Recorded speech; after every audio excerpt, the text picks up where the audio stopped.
Welcome, Pewter Report readers, viewers, and listeners to a brand new edition of the Pewter Report podcast, energized by Celsius, the official energy drink of PewterReport.com. It is a Monday edition of the show. I want to say hello to all the Pewter people watching and in the chats, and hope everybody had a great weekend and preparing for what could be a hurricane coming through to Tampa.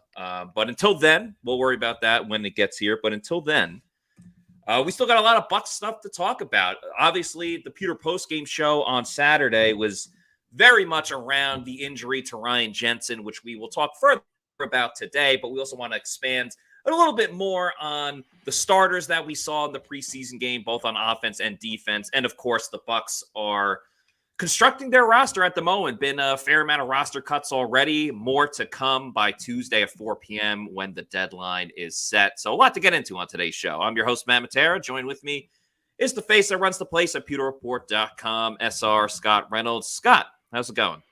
Doing good. Just getting ready for another hurricane. It's that time of year. So, and it looks like this one is going to be hitting the west coast of Florida. Am I there?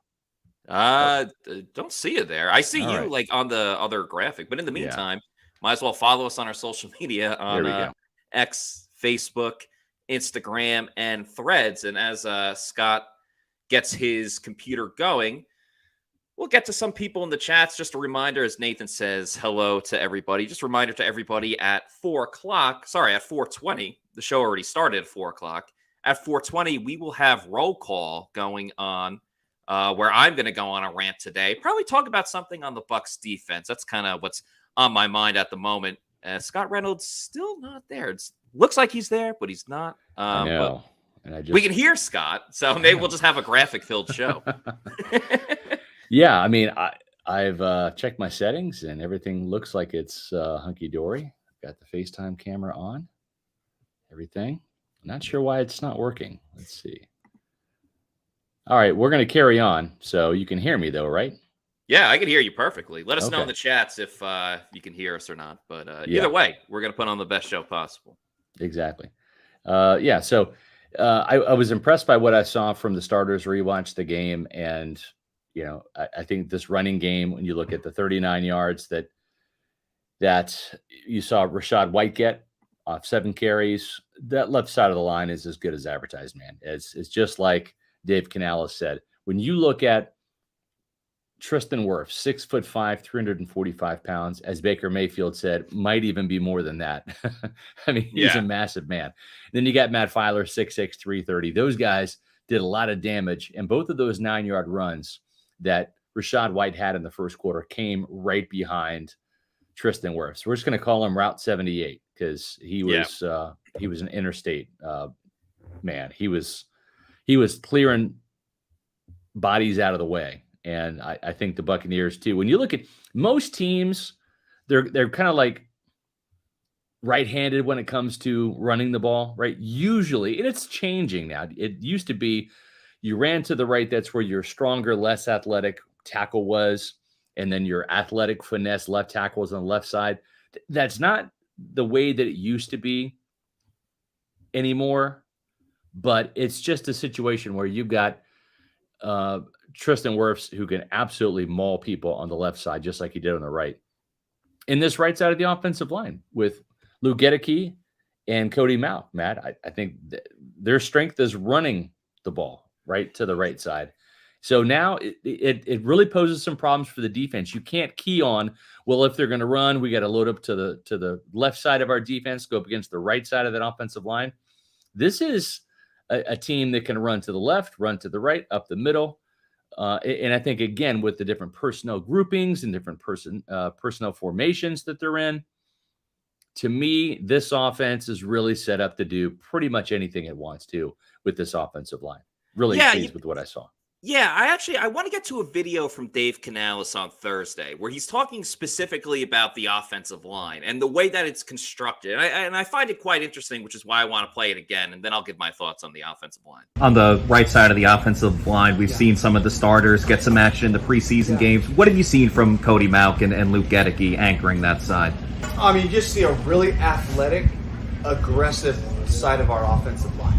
You know, they're both, in the 300s. Cody's obviously lighter than Luke, but just the athleticism they bring, their ability to adjust when the defensive line moves, and just like they're just nasty on that side,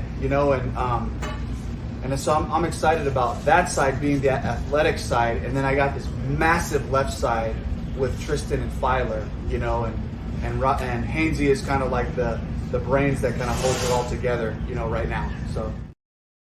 Yeah, I enjoyed what Canales had to say about. There we go. Yeah, there we go. We're set. We're back, ladies and gentlemen. We're back. But I admired what Canales had to say when he's kind of talking about the right side with Cody Mauch and Luke Edeke. They're the aggressive side, the maulers, really more than anything else. And then the Giants over on the left side with Tristan Wirfs and Matt Filer. And I think going in, obviously there was concern about Tristan just moving to the left, how that would work with him. And it seems that it's been working out pretty good, just watching him in practice every day and getting some live reps in the final preseason game against the Ravens.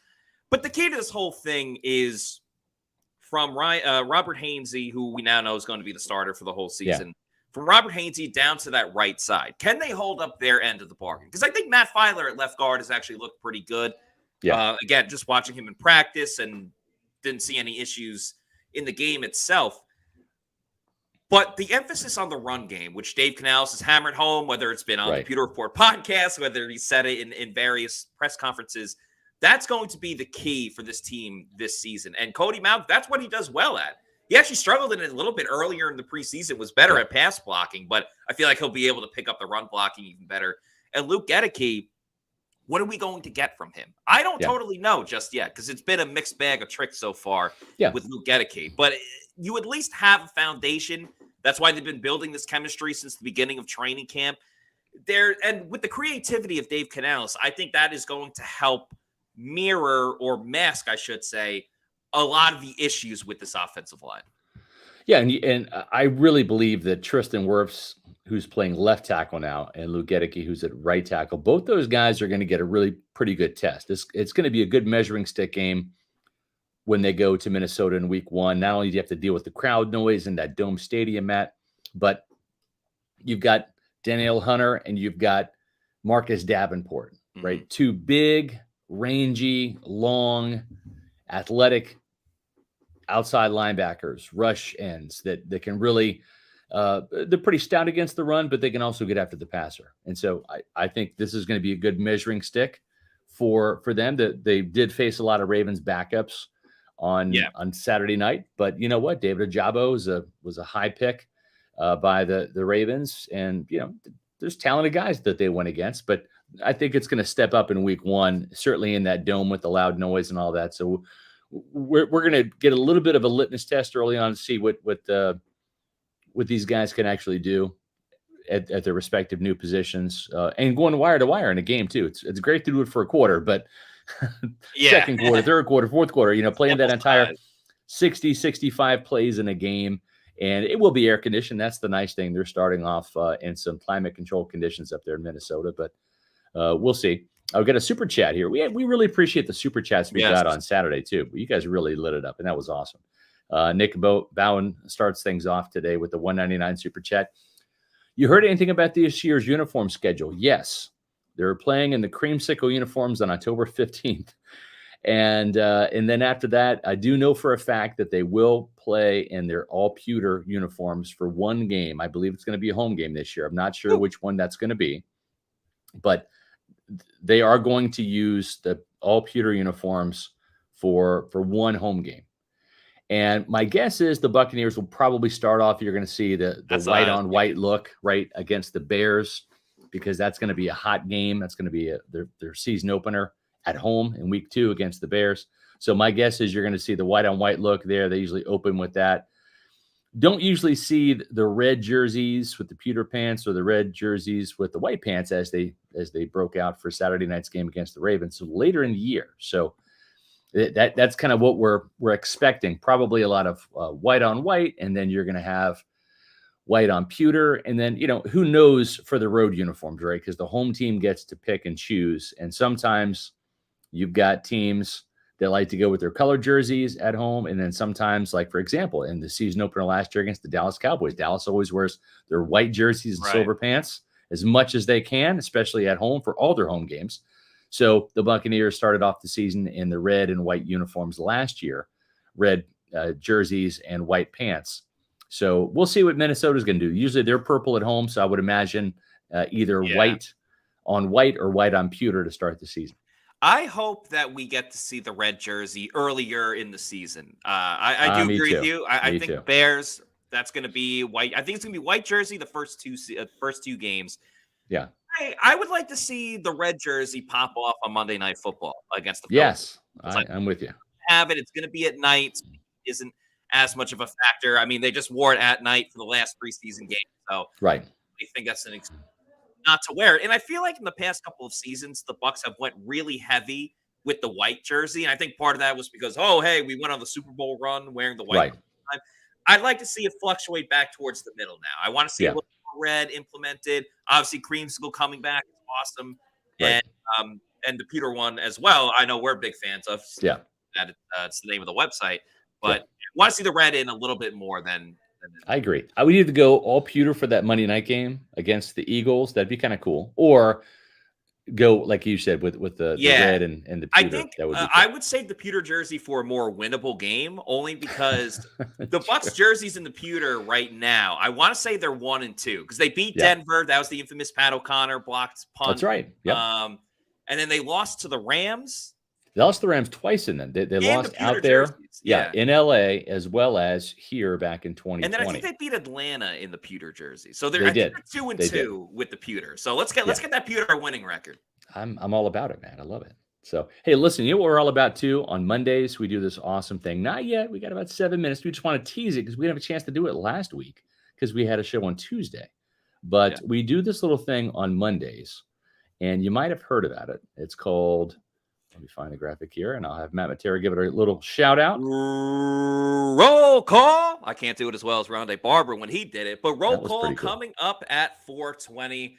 We love our fans so much, the Pewter people. We couldn't do this without you. So we love interacting with you guys as much as we possibly can. And one way that we do it is on Mondays at 4:20. We go through roll call. One of us will go on a little rant or just a thought process of what we're thinking about at the time with the Bucs. I'll do that today. And in the meantime, as I'm talking, you can put in the chat where you were watching from, because we got fans in Tampa, in Florida, across the country in the United States, and we're international as well. We got awesome fans literally all over the globe. So it's just a little way of us giving you a shout out for watching the show. As Lawrence says, Scranton, Pennsylvania. Wait a little bit, Lawrence. Hold on. Not yet. Until 4:20, but that's kind of how it goes. Yeah, exactly.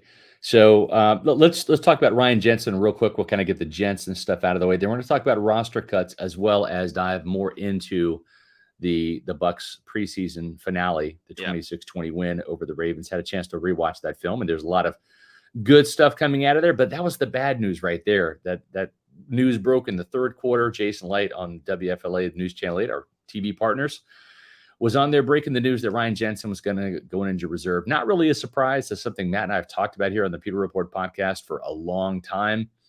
I just thought that maybe because of his salary and his importance to the team and the fact that he had made some progress, that they would put him on short-term IR, which means they'd keep him on the 53 and then have the option to bring him back after sitting out the first 4 weeks. But it was just determined that the pain was too much and that they're going to give him another year. But Matt, I'm telling you, based on some things that I've heard, there's not a lot of optimism that Ryan Jensen's going to be playing in red and pewter anymore, maybe even in the NFL. He's 32, will be 33 next year, attempting a comeback.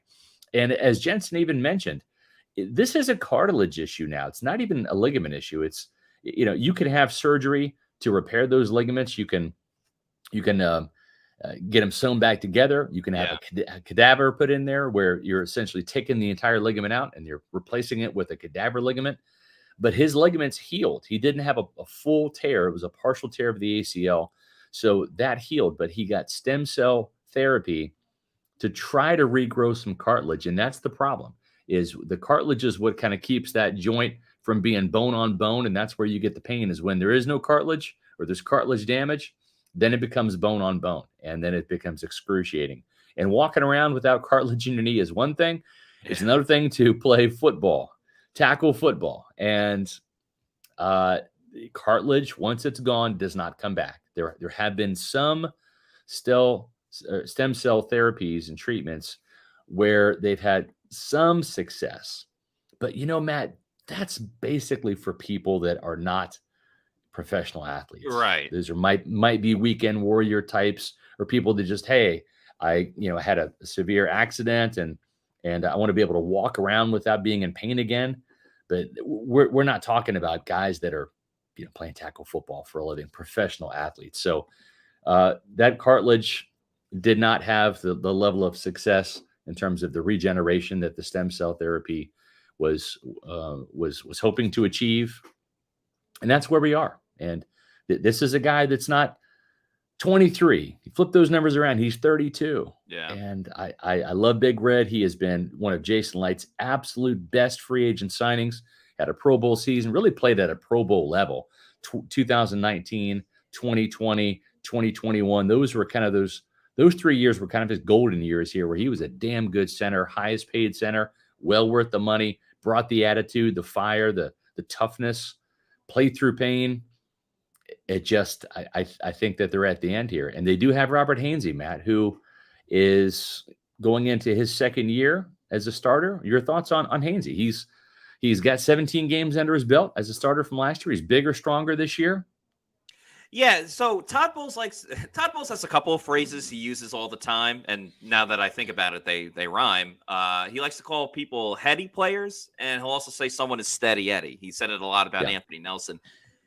I know it's only one season as a starter, but I would throw Robert Hainsey into that steady Eddie type of category. I mean, if you want to go back to before he was even drafted by the Bucs, this was a guy that played offensive tackle at Notre Dame. And although Notre Dame is an extremely overrated college football program, he did go to the senior. Some fighting Irish hate here after they destroyed Navy. Okay, go for it. Oh, they beat Navy. Oh, my goodness. What I know. Big whoop.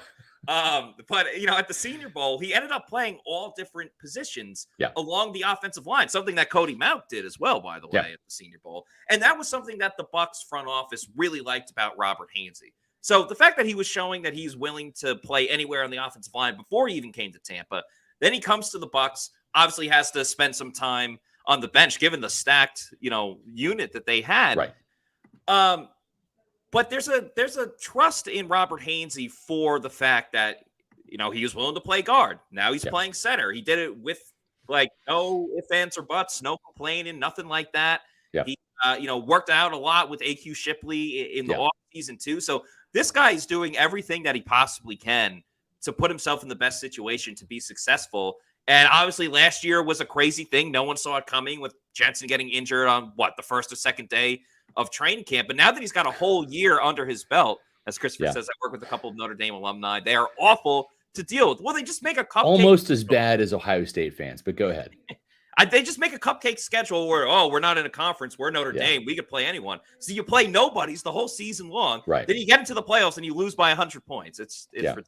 Anyway, that's the last I'm going to say about Notre Dame because I want to go on a different rant. I was going to say that was your rant before roll call there, Matt. It was. That's right. It is 4:20, so it is time for roll call. Excuse me. Tell me where you're at, Pewter people.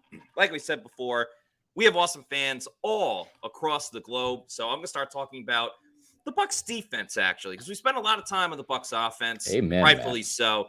Preach, brother. Defense, and while I'm talking about the Bucs and particularly their secondary and a unit that Todd Bowles is going to be coaching up, please start putting your location in the chat, and Scott will start putting it up on the screen. As I talk about Todd Bowles and this job that he has to do with the Bucs secondary, and particularly I'm looking at safety, but even more than that, the nickel corner. Because as we know, this Bucs defense was coming in with the already core group, a solid foundation. You look on the defensive line, Vita is a captain of this team. He's been there for a while. Shaq Barrett, we all hope that he comes back healthier than ever, but he's been there for a while. He's an established guy. Same thing at inside linebacker. We know the drill with Levante David and Devin White. Same thing with the corners and everything. But there's one position that still needs to be figured out who's going to be the starter at that position, and that is nickel slot, nickel corner. Yep. And he gave it to undrafted rookie free agent out of Rutgers, Christian Izien. Now, this is a huge, huge accomplishment for Izien, not just the fact that he's an undrafted free agent, but he's going to be a starter on this defense that Todd Bowles publicly said, this is not speculation. This is not, oh, this is how it's looking. Todd Bowles flat out said, Christian Izien has secured himself the starting spot. And if you look even further, great adjustment there, Scott, putting on Christian Izien. If you look even further than that, you may worry, oh, it's a rookie playing in the slot, like he's going to get set up for failure. I understand that. But if there's anybody that should be coaching a safety and a defensive back in a rookie that's going to guide them along, it's Todd Bowles. He played defensive back in the NFL. He played safety for Washington for a lot of his career. He loves coaching versatile safeties. And he did the same thing with Antoine Winfield Jr. when Antoine Winfield Jr. came into the league a couple years ago, that first season when the Bucs won the Super Bowl. And he trusted Antoine Winfield Jr. with this job. And he obviously made Todd Bowles look like a great defensive coordinator, which is why he got paid as the highest defensive coordinator after that. And then it obviously became the Bucs head coach. So this is another big task for Todd Bowles because Antoine Winfield Jr. is one thing. He comes from a football background. His dad was an NFL player. He had all the talent in the world. Izien is compared to Antoine Winfield Jr., but there are some adjustments, and he's playing nickel. But on top of that, you're going to have a lot of young safeties in that room after Antoine Winfield Jr. and Ryan Neal as well. I mean, they cut Nolan Turner, so we'll see how the rest of the safety room shapes out. But you got Kayvon Merriweather in there as well. And if anything happens to Antoine Winfield Jr., who, by the way, hasn't practiced in 2 weeks and is hopeful to play in the first regular season game, I think that he will. But you got a lot of guys that you're going to rely on if something happens to Antoine Winfield Jr. or Ryan Neal. It very much reminds me of the NFC Championship game a couple of years ago when Winfield got injured or Winfield didn't play in the game and Jordan Whitehead got injured. And then you were down to Andrew Adams back there as one of the starting safeties or for the second half. So this is Port St. Lucie, shout out. That's where the Mets have their spring training. So Brian, thank you so much for that $10 super chat. I've been there a couple times, Port St. Lucie. My family has a place over there. But thank you so much for that super chat. So all I'm saying is that, yes, there is reason to keep your guard up a little bit with this young safety group outside of Antoine Winfield Jr. and Ryan Neal. But if there's anybody that should be coaching up these young players as they break their way into the league, as they become a starter in Izien's place, Todd Bowles is the guy to do it. So I feel pretty good about that aspect of this new look, young secondary for the Bucs. Yep. We have a couple of roster cuts that are literally just coming down here. CJ Brewer, the Bucs defensive lineman, has been waived. Also, Jose Ramirez, friend of the program, has also been waived as well. Outside linebacker. So appreciate the super chat there. We have another super chat. Let's get to that as well. And that is Coulter? from, Yeah, Coulter, thank you for the super chat. Says, if Todd loses head coach this year, expect to lose Devin White. Yeah, that's an interesting sentiment because Todd Bowles has been the biggest cheerleader, the biggest fan of Devin White. He's defended Devin in times when maybe he didn't necessarily have to, or maybe there were times where you just can't help but think, oh, Bruce Arians would have called out Devin White, but Todd Bowles is the one kind of shielding him, protecting him. They both talked about their relationship off the field as well, how much they mean to each other, how Todd Bowles has been like a second father to Devin White, especially after Devin's dad unfortunately passed away last season. So if Todd Bowles isn't there, I can see, I mean, money will talk at the end of the day. I think Devin, if he gets the contract that he feels is worthy of what he wants, then he'll stay. But if Bowles isn't there, I think that certainly plays a little bit of a factor. Yeah, I think it does because it's so hard to commit that much money. You're talking $15, $18, $20 million a year, wherever that number ends up being for Devin White, to an off-the-ball linebacker, to an inside linebacker that may or may not be a scheme fit for the new coach's system. That's a huge commitment. So it's one thing to re-sign an offensive tackle. Like, I don't think there's any head coaching candidate that would come in and say, I don't know about Tristan Wirfs. You know, I mean, it's like whoever would replace Todd Bowles would want Tristan Wirfs on the roster. I think pretty much the same thing for Antoine Winfield, right? So right now there's a couple of guys slated ahead of Devin White on the pecking order. And let's pull a Dave Canales here and think best case scenario.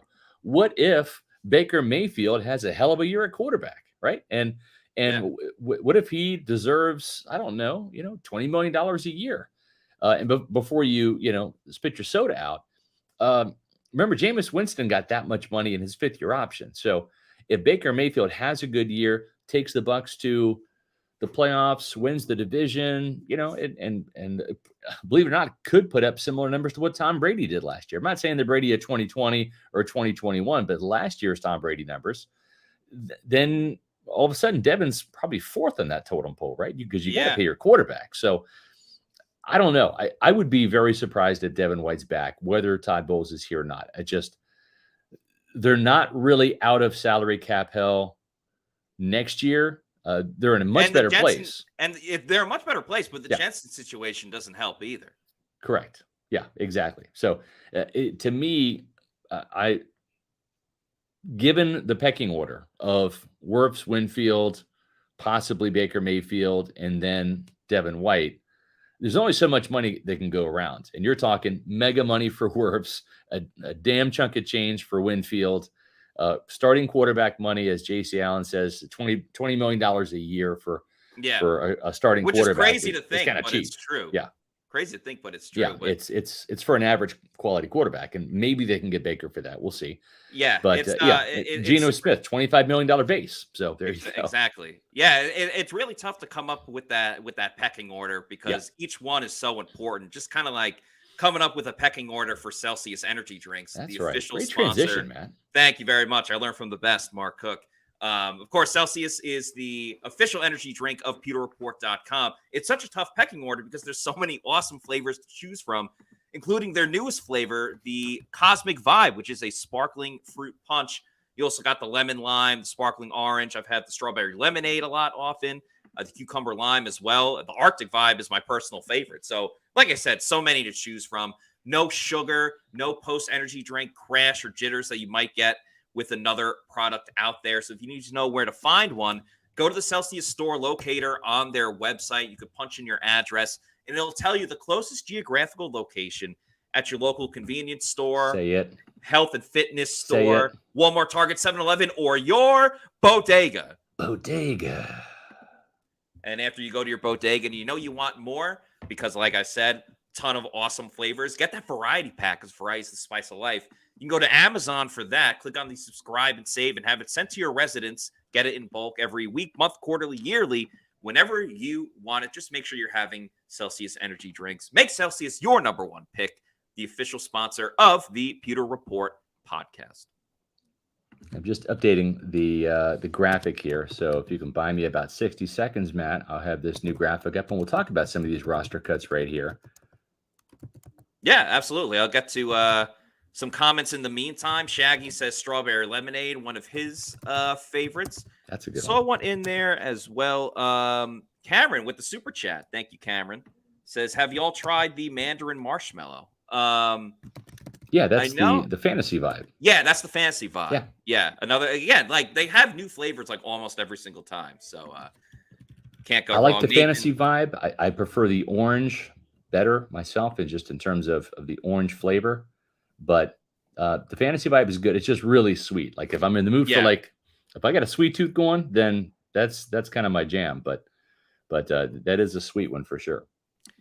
Nathan says, Matt, I was about to say you are getting smooth with the cooker plug. Yeah, thank you, Nathan. I greatly appreciate that. There was one more comment I want to get to. Richie wants to know, okay, I got to ask the question that's always asked this time of the year. Who's going to be the surprise cut? That's a good question. I think this year there's not as many surprises as you might think. I mean, the first thing that comes to mind for me would be if the Bucs substituted Pat O'Connor for Mike Green. Yeah, I think exactly. I think that's like a definitely a possible one where I wouldn't be like, oh my God.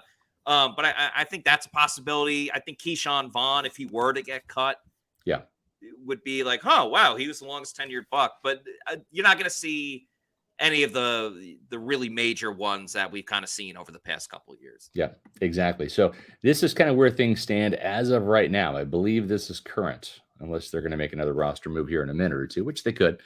But You look at the running back room, Patrick Laird, Ronnie Brown. Sorry, JC. That was your sleeper guy. Maybe he has a chance in the practice squad. We'll see. Yeah. Cade Warner, Tate Barber, Kalen Geiger, the wide receivers released so far. John Mulchin, I think he's going back in the practice squad. Michael Neese, Deidrin Sanat, CJ Brewer, Willington Bravalon. No, tell me it isn't true. Oh, Willington, you're so close to making Willington Prevalon. We got super chatted the other day for doing that accent. So the accent was not for nothing. That's true. Yeah, we get paid to do it now. We're big time. Yeah. Of course, Ryan Jensen to injury reserve. That's going to be one of the roster moves as well. He's not going to be cut, but that's going to be a move to get them down to the 53-man roster from the 90. And of course, they're not at 90 now. They've made several cuts. Jose Ramirez, friend of the program, just got released. He could be a candidate for practice squad. Hamilcar Rashad is also he got there. demolished by Mekhi Becton in that game against the Jets. So I don't think that did him too many favors. Brandon Boyer Randall, he is believed to be a candidate for the practice squad. Yeah. Ulysses Gilbert has also been released. Anthony Chesley, Rodarius Williams, Don Gardner of the corners, Avery Young, Nolan Turner of the safeties. So those are the cuts as it stands right now so far. I believe I got them all. And, of course, I'm going to drop into our cut tracker on pewterreport.com. You can check that in a second here. I'm going to put that in the chat. So here's the Bucs fight for the 53, right? So some of these names will get released. Guarantee you John Wolford will be released. Yeah. He's going to be on the practice squad as the third-string quarterback. So is Keyshawn Vaughn, is he going to be the odd man out? They're going to go with 3 running backs and maybe put him on the practice squad? Or are they going to go with 4 and he ends up making the team? The team does like Ryan Miller. I don't know that they're going to keep 7. I think that they're 6. And we've talked about it kind of ad nauseum, Matt. But obviously, Mike Evans, Chris Godwin, Trey Palmer. Then you've got Raheem Jarrett, probably David Moore, and, of course, Devin Tompkins doing returns. That's probably their 6. But Ryan Miller's a guy that you could see on the practice squad. They like him better than I do. But he would have helped us cause if we wouldn't have dropped that touchdown. What a perfect throw by Kyle Trask. That was something there. Cephas Johnson as well. I would like the Bucs to keep him on the practice squad just because he's so tall, and it's like if he could really tap into that potential of his. Yeah. I don't know. I think there's a little bit more meat left on the bone for Cephas Johnson. I think Tanner Towler should probably make the practice squad as well if he doesn't end up making the 53-man roster. I think he's had a pretty good training camp, and the tight ends have really pushed each other. I mean, Payne Durham has probably had the worst training camp out of all the tight ends. Right. You're right. But he's got promise, and he did have the touchdown. He's kind of shown up in the red zone. And I think because he's a 5th-round pick, I think the Bucs are inclined to keep him. I agree with you, Matt. I think he's probably practice squad worthy, right? That's kind of where his position on the team is. But like Kyle Trask last year, even though he was the 3rd-string quarterback, and it was really Ryan Griffin who was on the practice squad, they had to keep Trask on the 53 because of his draft status. So, there you go. Very true. We got a super chat from Paul, a.k.a. Florida Dreamhouse. Thank you so much for the $10 super chat. We might be talking about one thing, but if you super chat us, we're going to get to that comment. Damn right. Topic, which is won't lie, ... especially this comment. Never heard of Celsius until I discovered Pewter Report, ... I bought some out of support for the show and now buying regularly.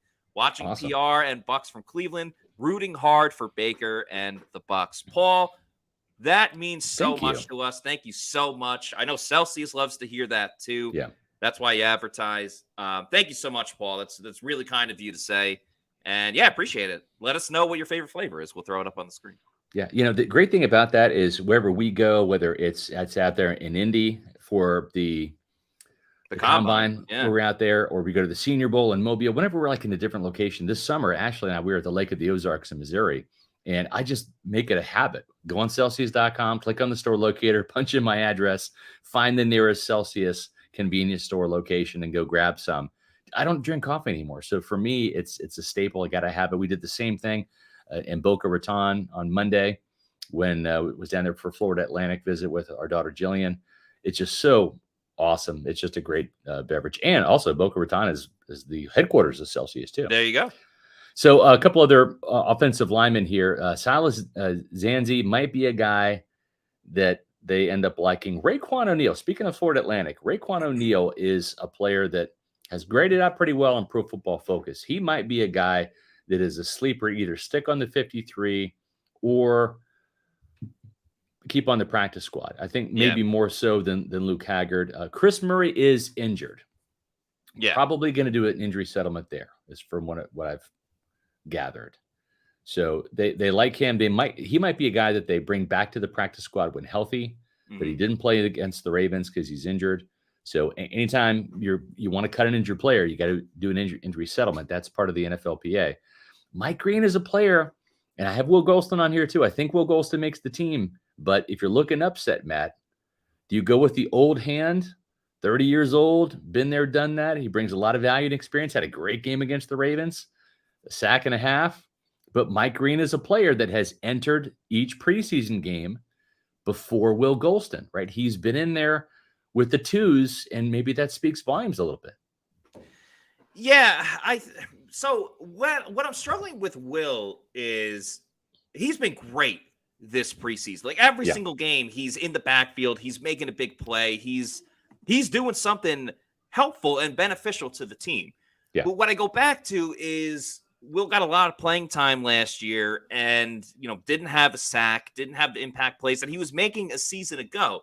So where I struggle with this is Mike Green, while he's been on the practice squad for a couple of years, what if he finally gets his moment? Like, is Will just going all out right now because this is his last shot and he knows that, okay, Logan Hall's the guy at his spot and Kalijah Cansey as well at defensive tackle, so I got to do everything I can to make the team?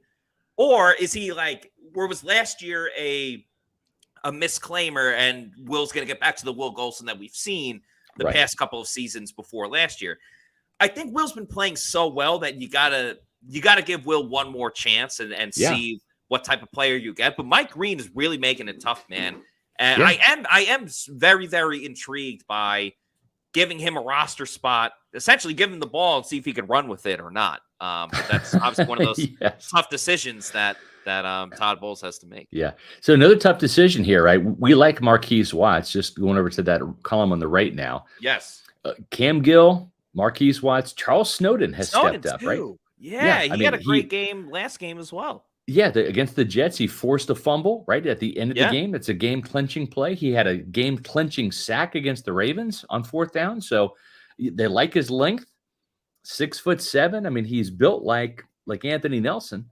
Yeah. So I don't know. I mean, and he was another guy. He was real quick, Scott. He was another guy like Raekwon O'Neal that was injured at the beginning of practice of training camp and missed the first couple of practices. I thought he was kind of done for because especially these young guys. Guys that are fighting for the last spot, if they're injured like at all, it usually spells that they're not going to make this team. But I mean, he came back with a vengeance. So that competition between Snowden, Gill, and Watts, Todd Bowles is right. He was flat out right when he said outside linebacker is going to be the toughest to choose from because, man, that is a brawl for that last spot. Yeah, I could see Todd in there. Jason, we need to keep 7 outside linebackers. Yeah, Dave, really. You can make do with 2 running backs, right? Yeah. So I'm just saying. There's some really good outside linebackers in the team, and you have to figure, right? I mean, JTS had a really good game. I thought in his snaps, I thought he really looked good. It's kind of a not a make or break year for him. He's not in a contract year yet. He's in year 3 of what could be 5 years for him because he does have a first year or a fifth season. Year option. Yeah, because he was a first round pick. Thank you, Matt, for saying what I couldn't. But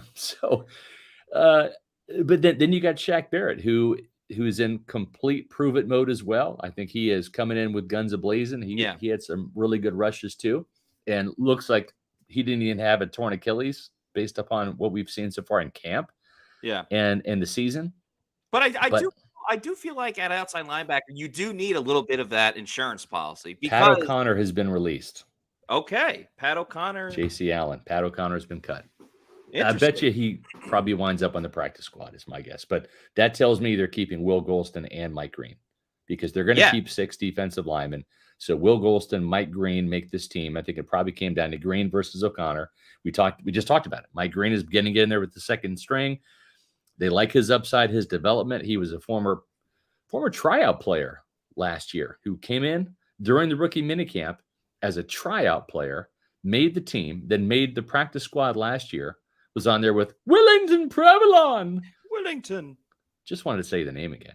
Yeah. And has really ascended. Yeah, he's a good, young, up-and-coming defensive tackle, and they obviously like him. So Pat O'Connor is released, and they're gonna have to replace him on special teams because that's a big blow there, for sure. Right, but I would just say, like, yes, what Pat did was good, and I'm sure he'll end up on the practice squad unless he signs with another team to their main roster.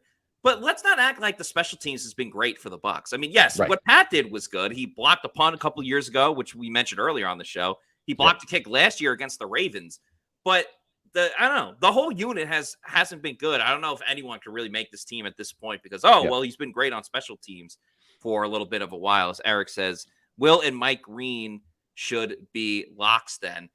Should be, because if they're going to keep 6 defensive linemen, which they typically have, right? Because you have 3 starters in your 3-4 up front. You've got obviously Kalijah Cansey and Logan Hall, and then you have Vita in the middle. That's your first string defensive line in a 3-4 with 3 defensive linemen, 2 outside linebackers. And then your reserves are going to be Greg Gaines as the backup nose tackle, probably Mike Green backing up the 3 tech, which would be Kalijah Cansey, and you got Will Golston backing up Logan Hall at that bigger 5 tech defensive end position inside that 3-4 defense. So they usually go with 6.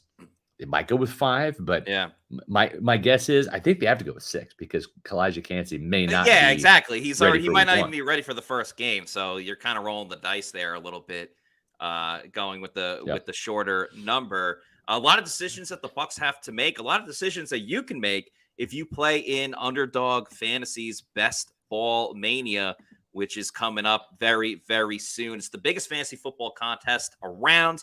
$50 million in total prizes, with $3 million going to the first place winner. As you see on the screen there, there's no trades or waivers in this $25 entry. You just pick your team, you set it and forget it. You don't have to worry about trades. You don't have to worry about bye weeks. It just counts up the best score for each player at your position with Underdog Fantasy and Best Ball Mania. They also have playoff pools, which go up to $10 million. There's a $5 million regular season pool. So even if you don't want to play Best Ball Mania, there's different leagues and tournaments that you can do with friends and family. If you want to do that league, there's the over-unders, which is super fun. I really enjoy doing that. You pick the over-under on receiving yards or rushing yards, whatever you want to do with Underdog Fantasy. And Pewter Report's going to have its draft coming up soon. So if you want to play against us, make sure you reach out and email us. Scott's email is sr@pewterreport.com. I'm Matt at pewterreport.com. Josh Capo is josh.capo, Queipo @gmail. And Bailey Adams is BaileyJAdams22 @gmail.com. So hit us up. We're going to start our leagues pretty soon with the season coming up. And we'd love to play against you guys at Underdog Fantasy. Use that promo code Pewter. Depending on the hurricane and where it hits, and another factor too. Yeah, if I have power, I'm looking at Thursday night to do my draft. That's what I'm thinking. I was going to do it Wednesday, but that might be a little touch and go with the hurricane. So Thursday night, if I have power, we'll do that. So if you've emailed me, sr@pewterreport.com, I'll get back to you probably today or tomorrow, and we'll shoot for a time on Thursday night. But that's kind of what I'm hoping for right now. And we'll get back to this graphic here, and we'll kind of wrap up by talking about some of the standouts in Saturday's game. But so we just heard that Richard LeCount has been cut. That's not a surprise. Usually, last one in, first one out. That's typically how it is, just because you only have such a truncated window, Matt, to make an impression. Usually one preseason game and a couple practices. But Keenan Isaac and Josh Hayes and Derek Pitts, that's probably going to be a fight for one spot. I think Keenan Isaac has a shot there. I'd love to see my Kansas State Wildcat make it. I thought Josh Hayes did a good job as a gunner, especially on that very first punt. He forced a fair catch down there, and that's going to come down to special teams. Hayes can also play nickel, but right now he's number 3 on the depth chart behind Christian Izzian, who is the starter, D. Delaney, who is the backup, and then Hayes. But, Matt, if Antoine Winfield, if he can't go in week 1 against the Vikings, then you're looking at a situation where you might have to keep Josh Hayes at least for week 1, because D. Delaney will be starting at safety in place of him. That's what we saw Yeah. in that Saturday night game against the Ravens. You saw D. Delaney start, but not at nickel. He started at safety. Christian Izien started in there at nickel, and then you'd want another guy to back up. So that's the way Josh Hayes could make this roster, aside from just special teams. But and then you have Kayvon Merriweather too. They like him a lot. I think that they view him more as a strong safety than a free safety. But with Nolan Turner being cut, and Izien playing in the slot, they might very well end up keeping, or they might be using him at free safety as well.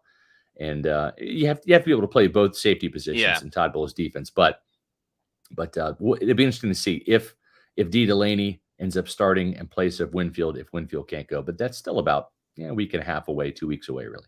Yeah, Delaney really showing his versatility with the fact that he can play in the slot. He played corner last year for the Bucs and then playing safety this season as well. That's sometimes how you got to make the team. It's just being able to do a little bit of everything, and that's what D. Delaney has provided for the Bucs.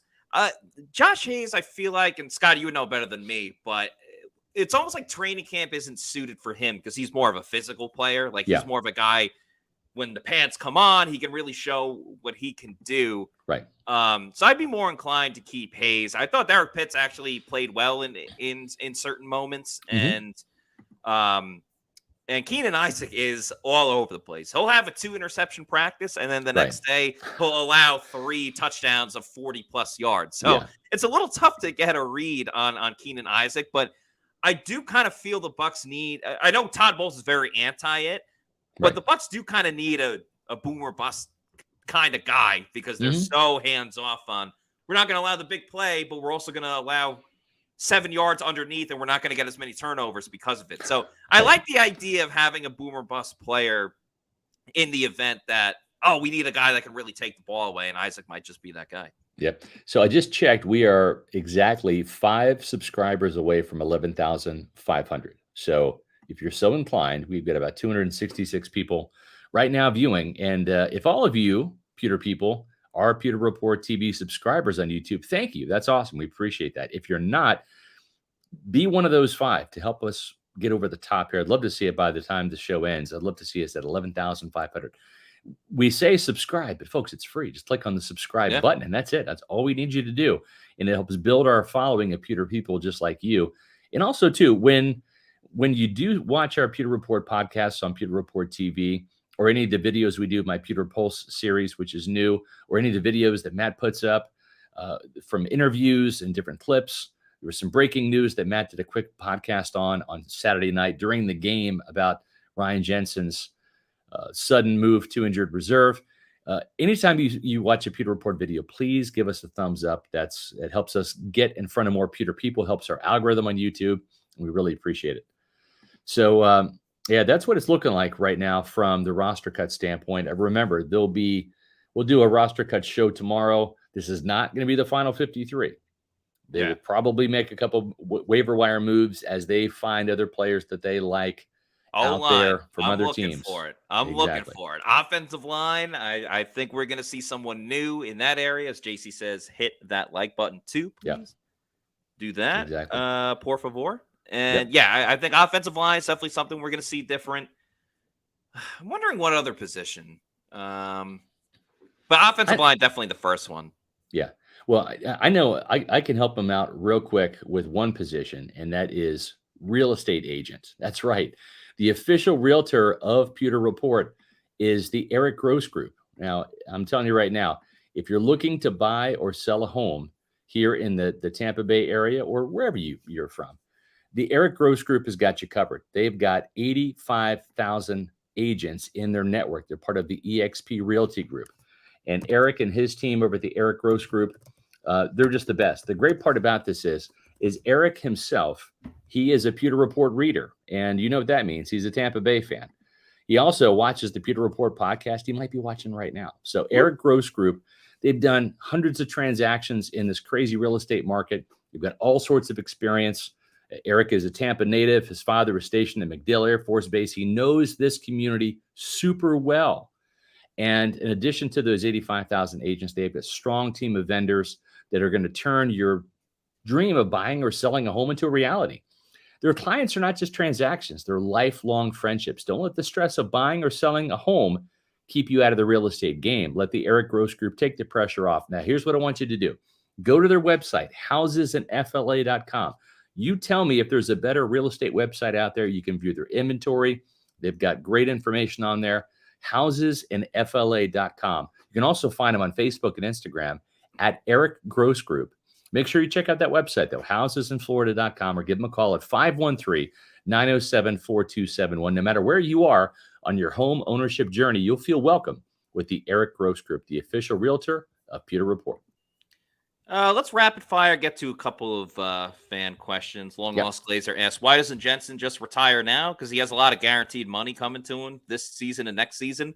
Yeah. And there's no reason for him to retire because he's going to get paid no matter what. So you're leaving money on the board and or off the board. And I don't know. People always say it's a business, and it seems like it's always when a player gets cut. It's a business. It's a business. Yeah. Well, the shoe's on the other foot this time. Yeah. So I just put in, Josh Capo did a great story on the salary cap ramifications, not just this year, but for next year with Ryan Jensen, releasing him, keeping him on the team, whatever.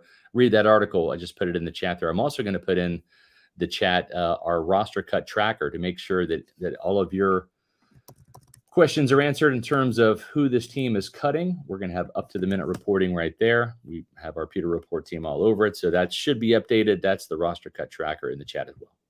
Yep. Mark Fisher says, please give your take on Gill versus Watts and Russell versus Britt. Well, Watts is bigger and obviously a little bit younger, obviously coming in as an undrafted free agent. Yeah. Gill has the relentless effort, and he's been on this team for a while, half sack in the Super Bowl famously. So do you want guy that's been here and kind of trying to recoup what he once did?